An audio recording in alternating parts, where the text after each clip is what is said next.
Today, we're talking about project meetings and status reportings. Whether you're tuning in from the highest skyscraper or your home base, get ready to power up your project management skills. A few housekeeping items. All the participants will be on mute. If you've got any questions, please do use the chat. This is good for one PDU session. You must attend until the end of the session in order to scan the code. You will receive your PDU before the end of the week. And this webinar will be here for future recording.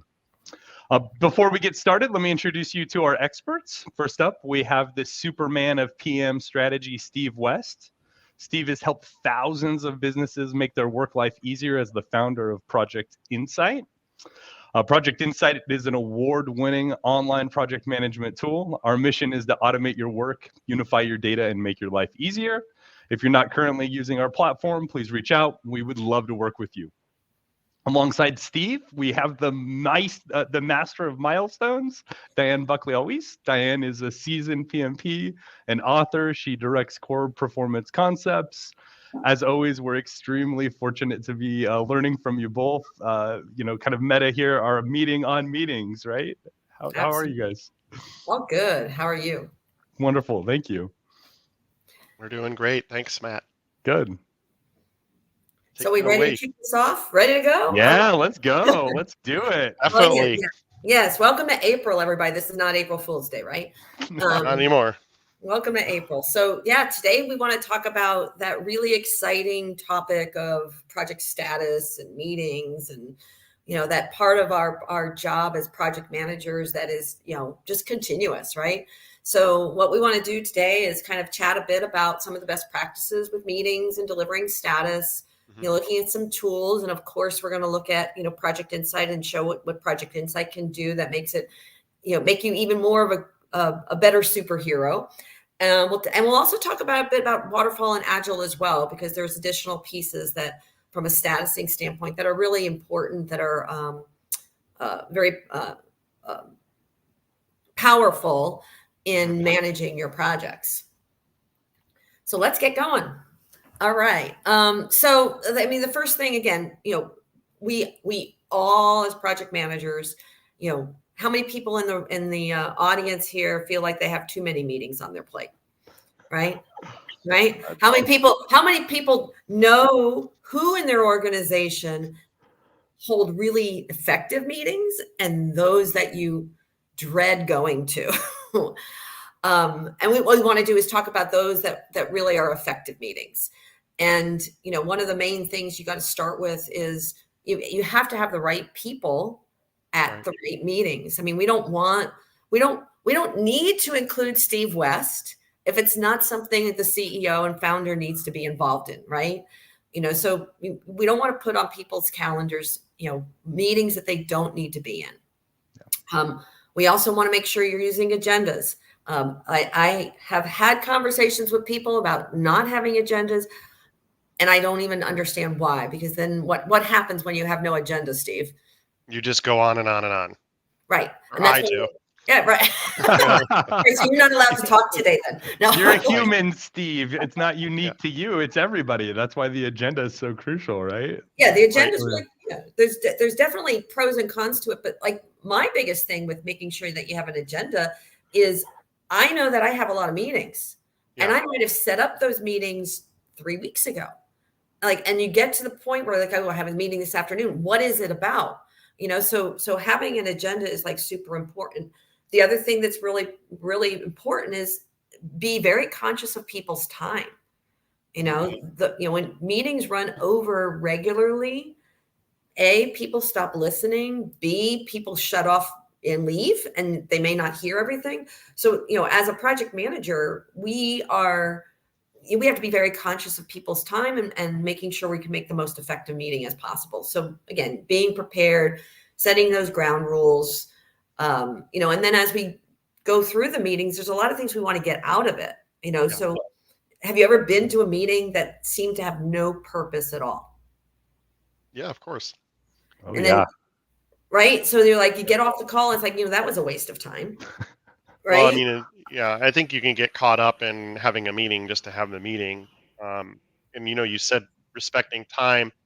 I think it should always be a goal to get the meeting done before the whole hour is up. Mm-hmm. And not, Absolutely. maybe your agenda actually has you might schedule an hour on the calendar, but the meeting could be a 50-minute goal. Yeah. Or even if you have regular recurring meetings. Right. And for whatever reason, maybe it's the end of the project and you only have a couple last things to do. And if there isn't any reason to get on the phone, maybe that's a good time to kind of say in advance, like, hey, you know what, we don't need to get on a meeting. So again, being really comes down to being very respectful of people's time. Get the right people on it. Yeah. Your agenda, make sure people understand what the goals of the meetings are, and Right. and allow people to get time back if you don't need it. Yeah, and we just got a comment from an attendee, Natalie. Thank you for that comment. She says, they have a best practice of starting 5 minutes later. That it might be scheduled for 10 o'clock, but they don't really start till 10:05. Everyone knows they have a chance to get some water or whatever they need to do. That was really good feedback. That's And cool.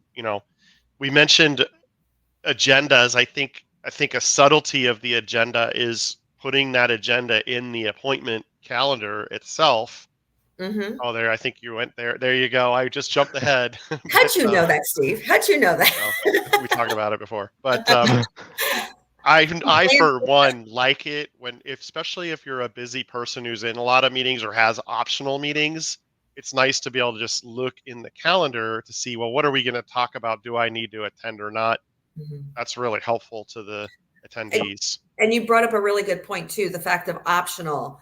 It Yeah. seems like even on emails, it's, Mm-hmm. If you require people to be there, make them required. If they are optional, put them as optional. This way, when you're getting close to that meeting date and you say, okay, you know what, I know I have this really important meeting. Let me just make sure my required people, nothing's happened with that, so you can verify that. But when you put everybody as required, that's not the case. And it ties to the agenda. What are you trying to accomplish as in the agenda? Make sure you have the right people.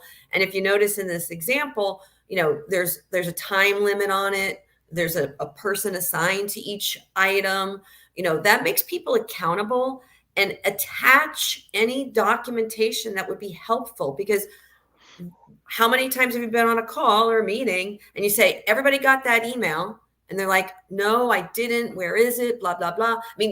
So you can attach things. If you do a little bit of prep, you attach what people need, so that those that are busy, when the CEO is coming to your meeting, you don't want that CEO having to go search through their emails back on such and such a date to go find the document that we're going to be talking about.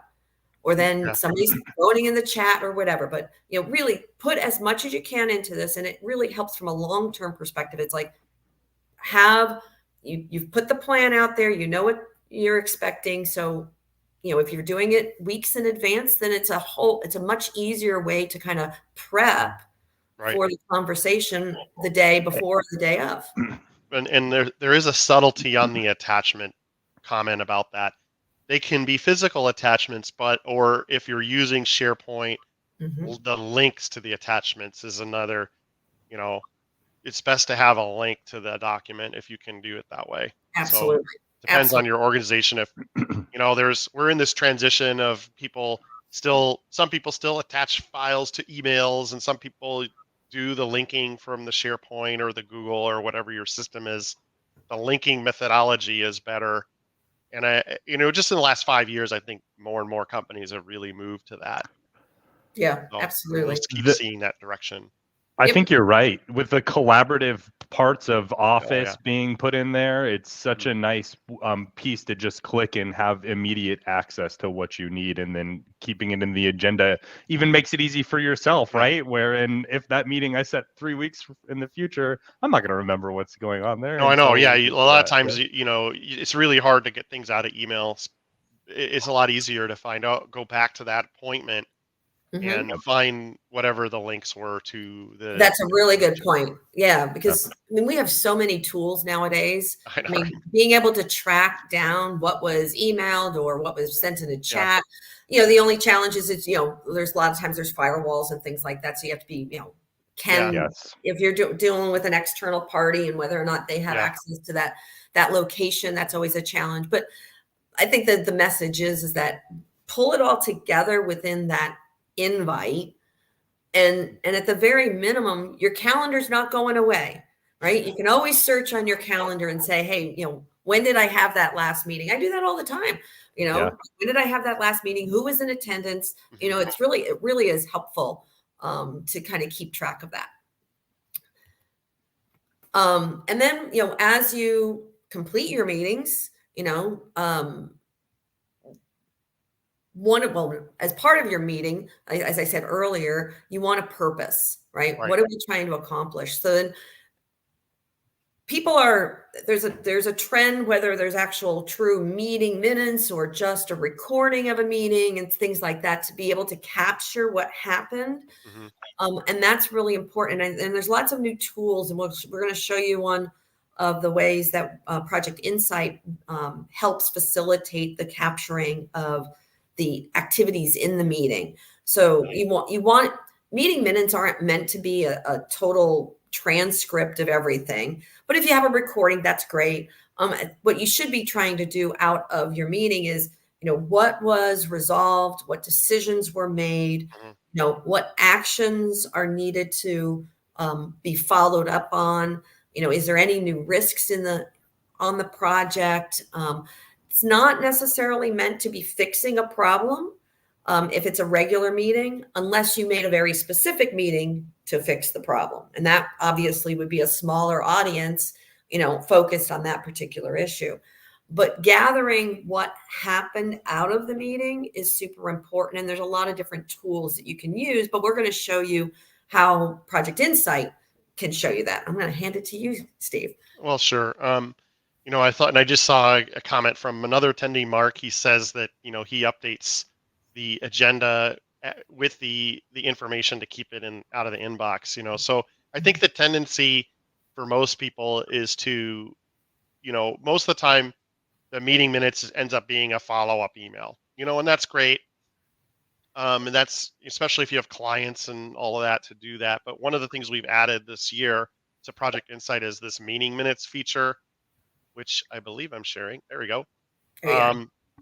And so you could have this in Project Insight to get to meeting minutes. If you have it installed, is there's an option at the bottom there. You'll see a list of them, and you can basically just pull one of these up, create the form, and type in your notes. And what's cool about this is if you do have new actions or decisions or issues come up, you can actually put them right into the meeting minutes, and it'll create the task right for you in one step.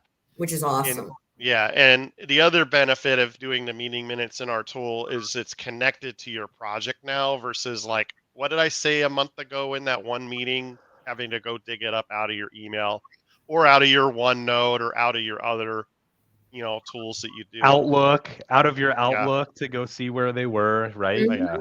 And right and right now we have this working right out of here, but we're adding to our Outlook connectors so that if someone does send the meeting minutes, you can take it out an email in Project Insight and turn it into a task or an issue. We're going to add the option within the next quarter, probably relatively soon, to basically take an email and have it turned into a Project Insight meeting minutes as well. So, that's cool.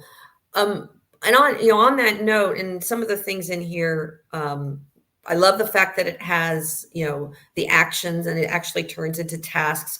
One of the things I do see happen in meetings, and when there are several actions to do, the teams tend to think that those are maybe the most important things to do, and they end up working on the actions that came out of the meeting instead of working on what's been scheduled in your sprint or whatever. So having it tie in where you can identify the task from which meeting, assign it to somebody, but you can also assign that priority or even schedule it.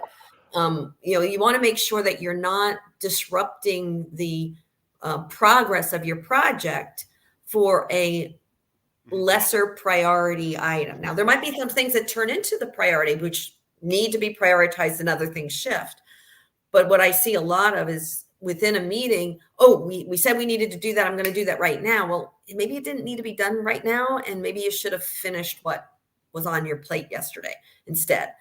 So that's just a habit people have, I've experienced a lot with.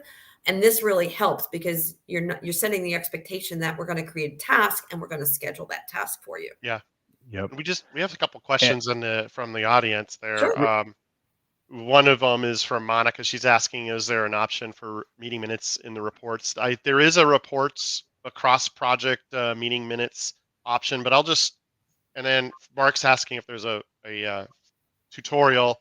It's actually relatively simple. If you go to any project, you'll see, if you have this installed, you'll see a meeting minutes. It's an out of the all you box just need to do add-on. is hit the plus key and you can fill them all in. Now there are choices for what fields you want, so there's a little more to it than that, but we'll be happy to send you information about this. It's relatively straightforward.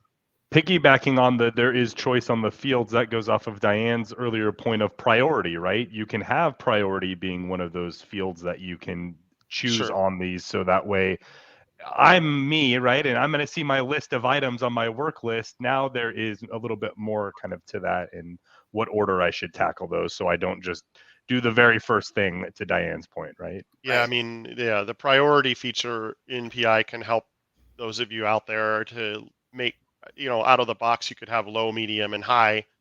And that does help the person at the end of who sees all the tasks know, like, oh, these are really high, I need to do them now. Yeah, and if you think about the whole purpose of meetings is to make sure that you're staying on track with your project. So there's a natural, intersection between the meetings and that project schedule. And, having those two things, I mean, many of us other project managers remember all that time that you had to go to the meeting minutes, then go to the project, and update that. I mean, there's all kinds of administrative stuff that this saves you a lot of time with. Yeah, exactly. And I think yesterday we were talking about, while we're on meeting minutes and those kinds of topics, now out there with all the AI and the chat GPT with the natural language processing, there's a lot you can do with your meetings, and we're in development for some features. I'm not going to get into exactly what it's all about, but some things you can do if you're, a lot of this, by the way, with these bots, assuming that, Matt brought this point up, that if you talk to the bots, you're divulging information. So you have to be careful that you're not sharing something, a secret. But, what we've done a few times is take transcripts from these meetings that we have, like our Zoom calls or these team meetings, and had the chat bot summarize them for us, so you could say, hey, here's this big long transcript. What was the most important valid points? And this is where the subtlety of prompting the bot gets into it. But if you're really specific in your meeting and say, hey, this is an action item for Diane, and say it like this, you can later take that whole transcript and say, can you get me all the action items out of this meeting?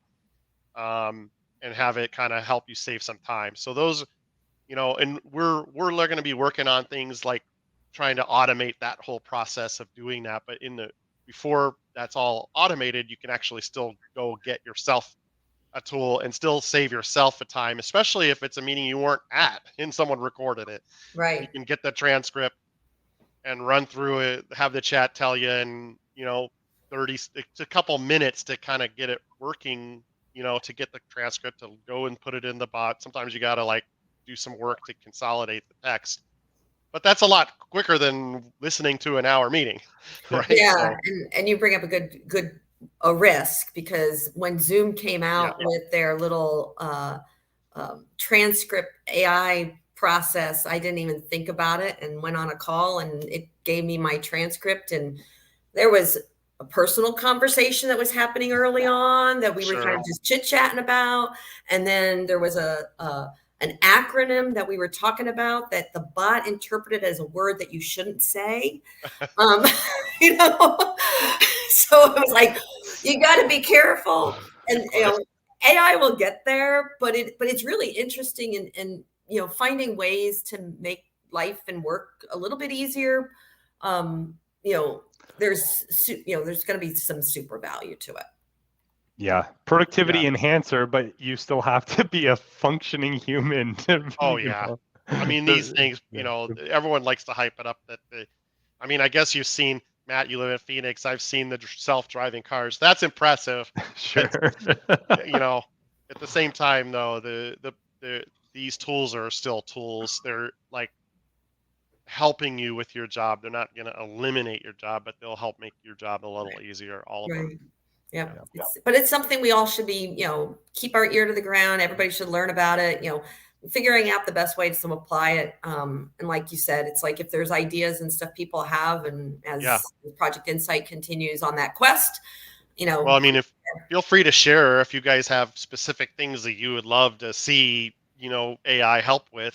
Feel free to share that with us. We're definitely here to listen as well. We have our own ideas, but soliciting some feedback is always helpful. That'd be great. All right, let's move from meeting minutes and meeting agendas to status reporting, which is another area that us project managers love to do every week. And if you've got multiple projects going on, it's hours worth of your time. So maybe another area for us to enhance our bots. But regardless, status reporting is critical. People always want to know how things are going, especially if it's a high profile project or, something that's nearing the deadline.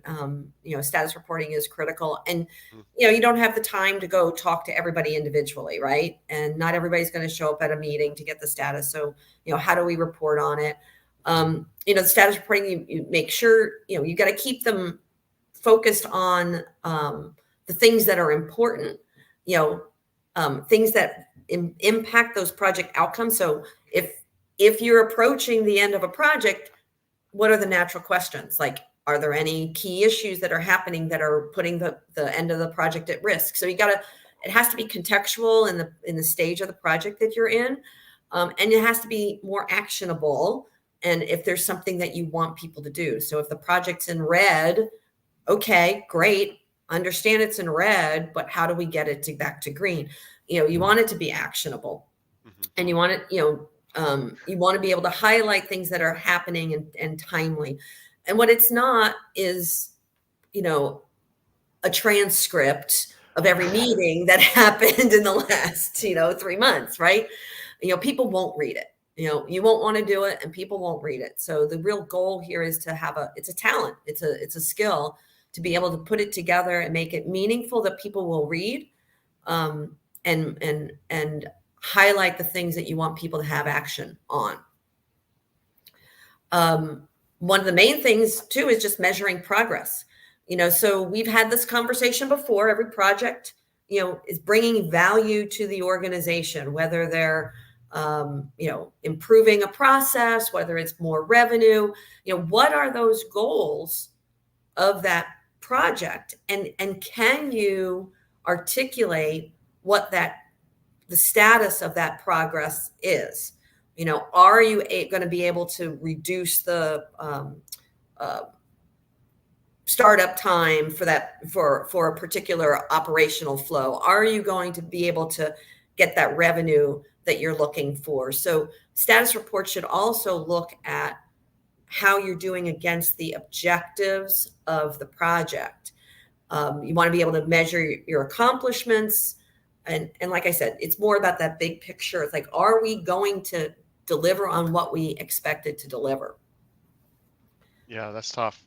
Yeah. Well, and again, it's every project's different, right? Mm-hmm. So even if you had like similar projects with 5 different clients, each client is going to have unique goals and objectives. Maybe one is looking at doing a whole lot of process improvement where they're trying to reduce staff. Maybe the other one is trying to, be more efficient so that they can grow without changing staff.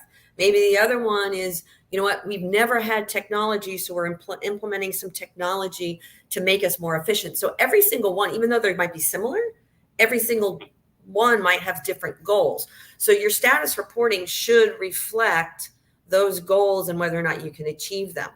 And are they tracking to that? And of course, you want to look at it in our three pillars here of scope and time and cost. Right. And we've talked about before, not every project's the same. So, is scope the most important thing to project one? Is cost the most important thing to project two? And you want to highlight those areas within your status report. So again, flexibility, tailoring of your status report is really important for every project. And there's definitely certain do's and don'ts, and I've said a bunch of them already, especially about being too wordy. How many people get the 3-page email? Do you read it? Do you really read the whole thing? Well, yeah. Only when something goes wrong. Then you What's go the back. priority of this email, Diane? That's the real question. That's right. What's the Yeah. priority of that one? So, Well, I love the emails where, people don't read emails a lot of times, period. Right. Well, and I love the email. And somebody asks a question. I'm like, it's in the email. yeah. Yeah.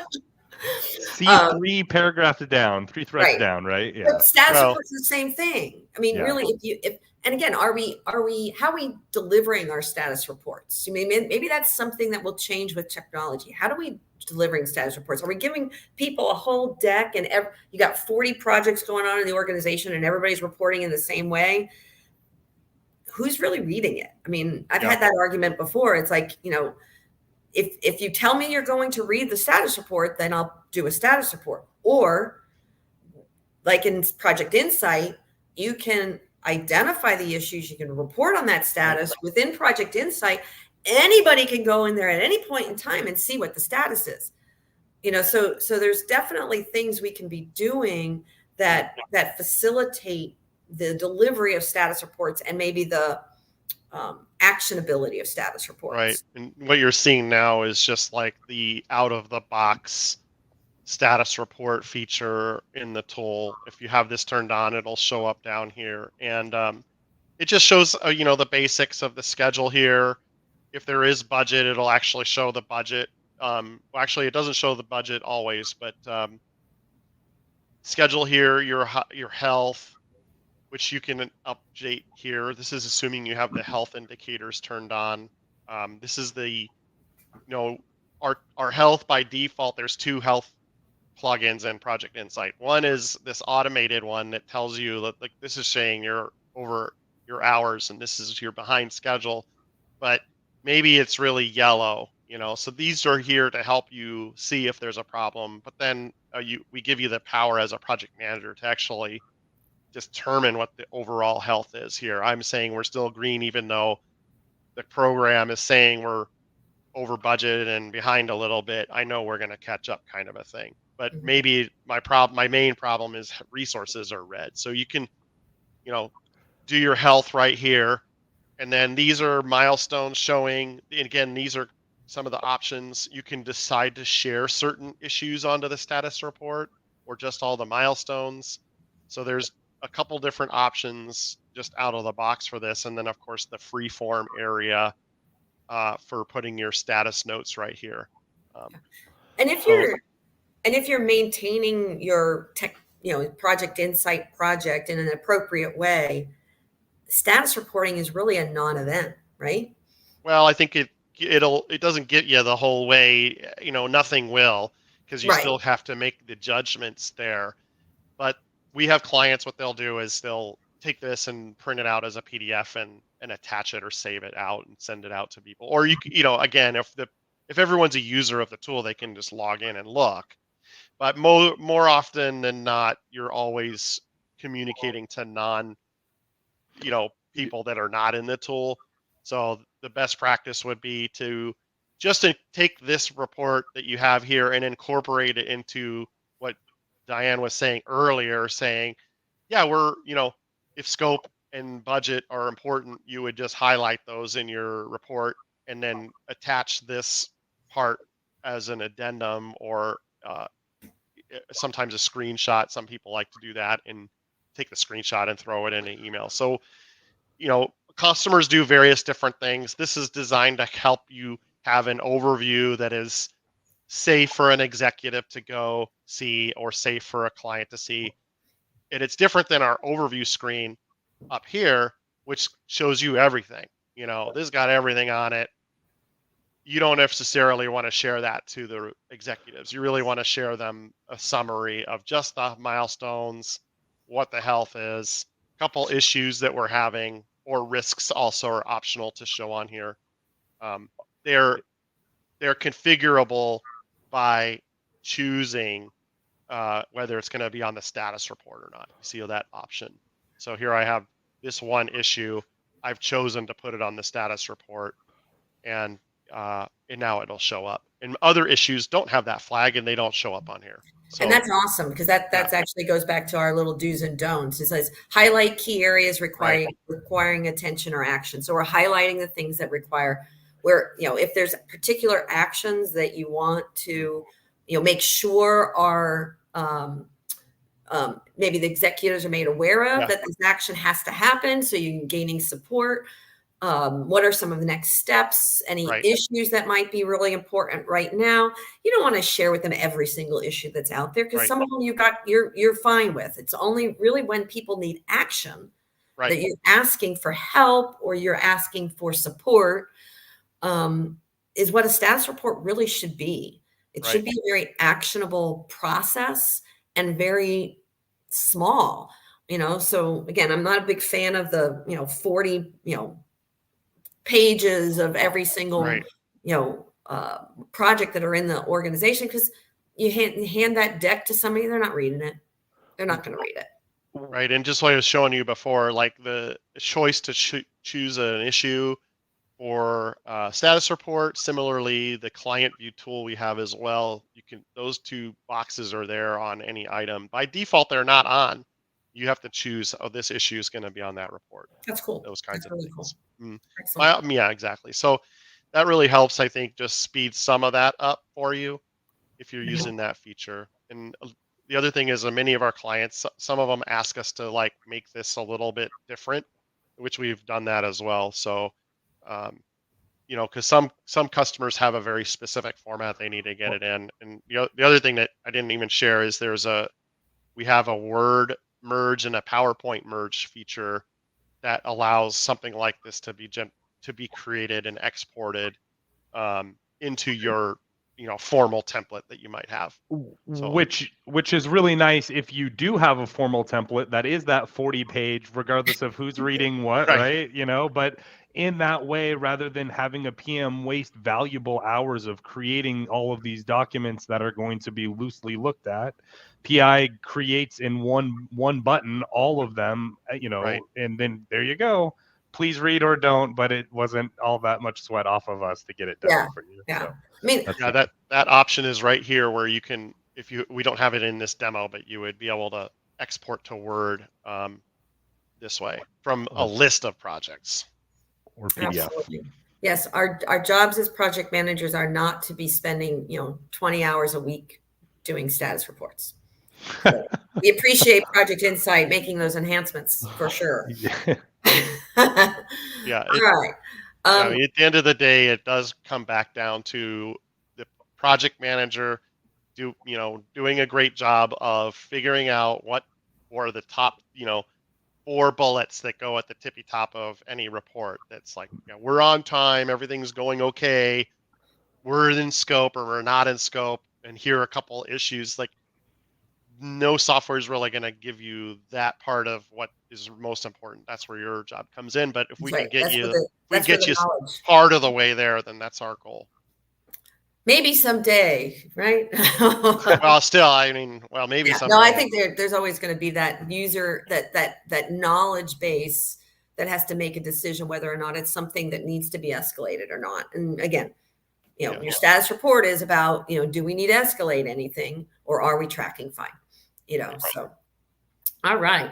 Well, the next section, we want to just kind of now take a little bit of step over to just the differences between Agile and Waterfall. And we're not going to go too deep into it here today, but just kind of pick up on a couple ways that we can improve our reporting when you're in that Agile and Waterfall, Agile kind of method versus Waterfall kind of method.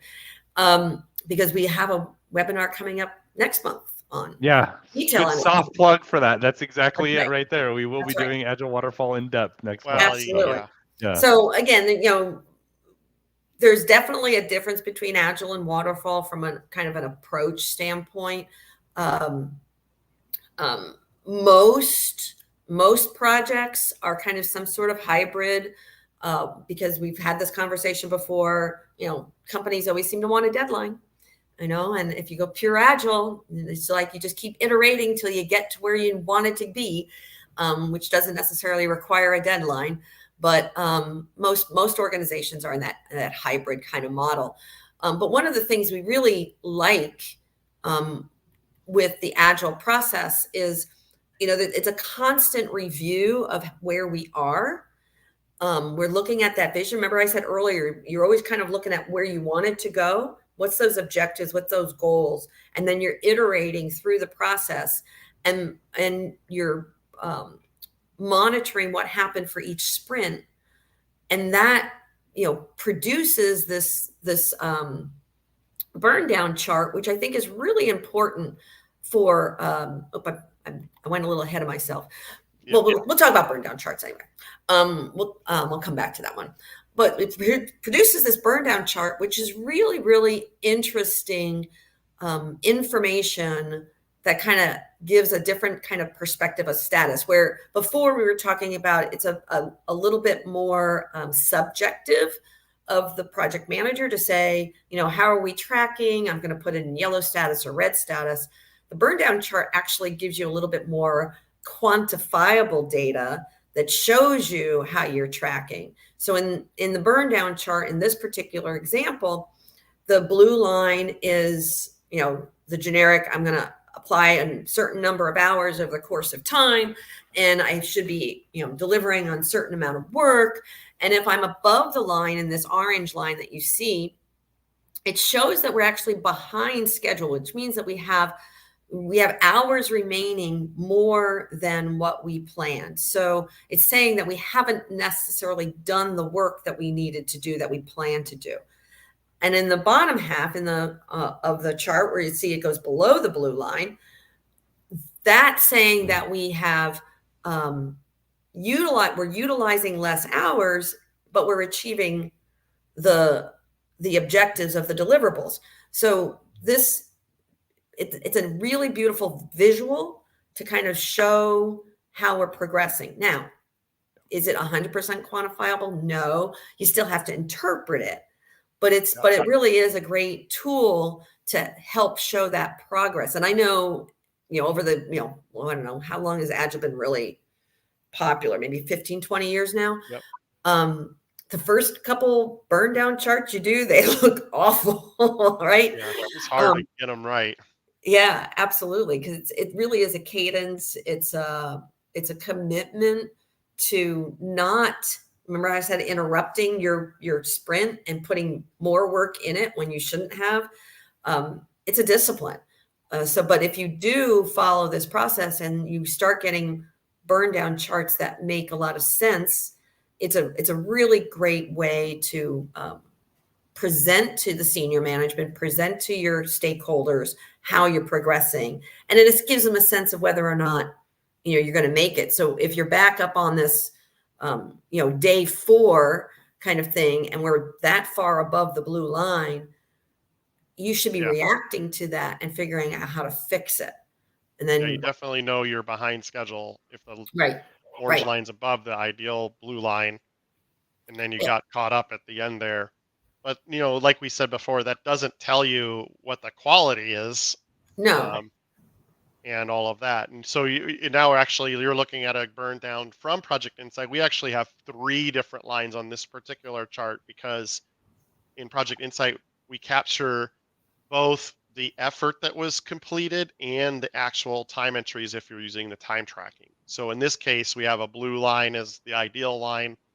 The green line is the work that we accomplished. You can see that it was above the whole time in this particular, until the very end. And then but the good thing is that orange line is the actual time. That's lower below the ideal. That means that we accomplished, at the end of the day, there was fewer hours required for that. So, right. So that adds another layer of information that's helpful in managing those projects. So, burn down charts are really great tools for statusing projects. And, like I said, most organizations today are hybrid in some shape or form. So if you can get that discipline and you can have those sprints and you can leverage a burn down chart for, maybe some areas that are more important, like we've talked about it, where at Project Insight, they use a sprint process for the development side, but maybe the client project part might be more of a waterfall where it has some milestones and deadlines. And then the burn down chart would be really important to see, because your development team is working on multiple projects at the same time.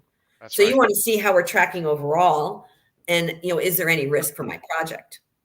I mean, that is one of the unique things that our tool does, is like what Diane just said. When we have a new client onboarded, that is a waterfall project, but oftentimes during the course of an onboarding, there's development items that need to be done, like a report needs to get written or an integration needs to get done.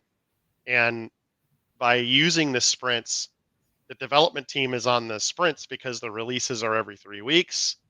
And the success team is on whatever their schedule is, which is usually by, meetings are scheduled ahead of time, and it's definitely very waterfall.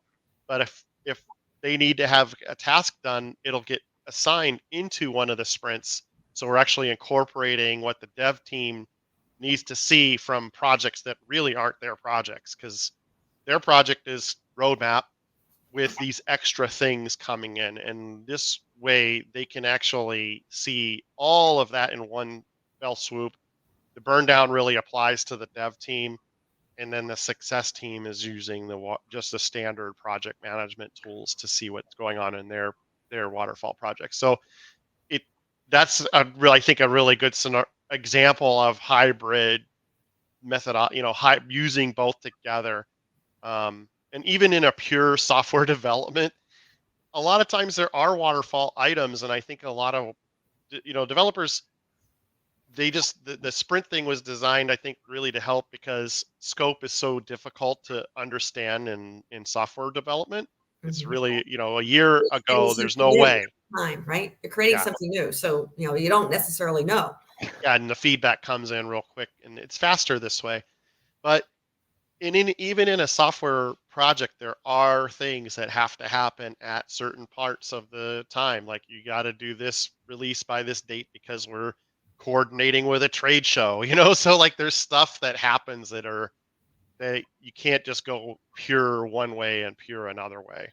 So, and also too, one of the great things, where if you have that hybrid kind of approach, and in your case, Steve, if you've got the developers working on kind of a sprint, we can tie that together within Project Insight, and we can actually see that on those status reports, right?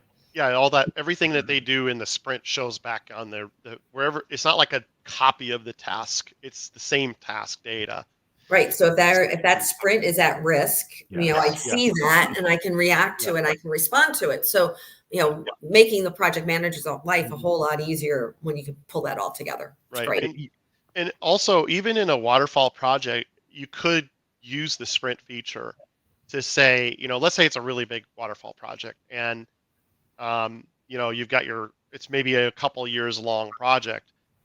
A project manager could say, okay, for the next 2 weeks, we're going to sprint and decide which tasks within that one project, or maybe multiple projects, but let's just say it's one project, are going to be in a sprint, and then work from the burn down chart just to capture the activity in a smaller period of time in a bigger context. So it doesn't have to only be software development. It could be any kind of project, and you're basically saying, look, in the next 2 weeks, we want to get these tasks done. By using the sprint feature, it lets you see a burn down of those activities that are within that period of time. So it's like a subset of the master project. Right. So it's a creative way to leverage burn down charts in a larger context of a larger project. Right. So that's great. And then the last thing too that's really important from a statusing standpoint, because we could be pushing out status all the time. But what I really love about retrospectives is the intention of giving feedback, right? So a retrospective is really about, how are we doing today, and making sure people understand what went right, what went wrong, what should we stop, what should we continue, what should we do new things, so similar to a status report, but it's meant to give feedback. And if you don't give feedback to the people that initially did the work, then they'll continue to do the same mistakes, for lack of a better word, again and again and again and again. So a lot of times in the old waterfall method, you get all the way to, testing, and you're just fixing problems. You got a QA team, you got a developer working on fixing problems, but those problems that you experienced in that testing environment never got back to the person that originally did the development. And maybe there's some lessons that could have been learned. So retrospectives are a really great way to provide status in a closed loop kind of way, and allow people to learn and do things better the next time. So that way, when you're in the next project, the QA team isn't queued up for you, right? And those problems that you're going to have because nobody talked to you about your sloppy whatever it was, right? Right. Well, and process improvement requires that you learn from your mistakes and then you improve it. So, the traditional waterfall really didn't have that methodology for traditional waterfall, didn't have that feedback loop. So I really do like the agile approach to providing that feedback as part of the methodology. Right. Well, and I think also this really applies to people. I know there's some of our audience members do repeated the process. The retrospective is really important for that, because then you can take that information and incorporate it into your templates that, we learned that we need these extra steps, or we knew we need to change this task or that task. So doing those, doing a retrospective is part of your close process. And I'm guessing that you, Diane, would say that you can do retrospective anytime during the project, right? Absolutely. Right? Yeah. No, I think it's a tool that we should leverage more, because we should be looking at constant improvement anyway, Definitely. and how can, and the challenge we have, again, just personalities and things like that. It's about being able to tell people that did the work, you could do it differently, and being respectful and nice about it, and not letting, making sure people aren't taking it, it's not personal. It's just how do we continuously improve our environment? Because again, we'll go back to AI. I mean, AI could do a lot of that stuff too, but that doesn't, we really want to make sure people are really effective in their jobs, and, leverage the tools that are out there. But AI is also not going to be perfect. You go through that whole chat GPT, it needs to be trained, right? Yeah. So you've got like retrospectives to do on your whole AI site. It's like if chat GPT came out with an answer that's like, wait, hold on a second, that's not right. You got to retrain it so that it gets it right. And, again, that's just another case for a retrospective, but really, important thing when we're talking about meetings and statuses and reporting, et cetera, within the project management realm. Yeah, and I think it's hard to take that extra time at the end, because you're usually like, okay, moving on to the next one, that's done. Mm-hmm. But taking the extra couple hours to do the analysis can really help you, especially like you're going to do the same thing again. And to a certain extent, similar to what we talked about on the meeting minutes and the status reporting, you don't have to do a retrospective of everything. Maybe there's one or two things that really, was obvious, and maybe it wasn't obvious. We had a really big problem with this, and coming back and saying, okay, well, let's maybe do some root cause analysis. Like, why did we have that? Yeah. And not necessarily try to tackle everything, because not everything necessarily needs a retrospective. But that's another, qualitative decision by the project manager on what should we do a retrospective on. The client was really frustrated with this, why? Well, I mean, if you do client work for clients, you get a retrospective whether you want one or not, usually. Yeah. So, but bringing it back to the people that actually did the work is really the important thing. Oh, I agree. Yeah. They're open and receptive to taking on that feedback. That'll just make your process, that much better. So here we are at the end of our session. So hopefully, we got some ideas with regard to our meetings and our agendas, and kind of moving us into the next level the future of managing projects with AI. Like Steve said, provide some input where, they're working through trying to identify how best to leverage it and stuff in the works. So give us feedback, capturing those meeting minutes, again, highlighting the things that are really important, and make sure that we have actionable tasks out of those meeting minutes. And then our status, which is really, stay focused on the objectives of the project, make sure we're tracking to those objectives, not just the tasks, what we're tracking to the objectives of the project, and keep those status reports in a manageable, consumable format that people actually read. Yeah, that's great. Key. Awesome. That's key. Yeah. Well, so thanks, Diane. We should move to the next. Yep. Any feedback? Further questions? Go ahead and show the. There you go. Yep. Get out your phone here for your PDU and hit the QR code. Now is the time for that. You will get sent that before the end of the week. Thank you so much for waiting until the end. We appreciate you being here. Yeah, we had some good interaction today. That was great. Definitely. Yeah, and we're just looking forward to getting more of these features done for all you guys who are customers. I know there's a number of customers on this webinar today, so feel free to reach out to Matt or the success team to do any questions, and we'll help you get some of the newer features implemented that you maybe haven't tried yet. Yep. As we had said earlier, next time we will see you for Agile versus Waterfall methodology, and then this is our upcoming PDU webinars. We hope to have everyone in attendance. Thank you so much. We appreciate it. Yeah, thanks a lot.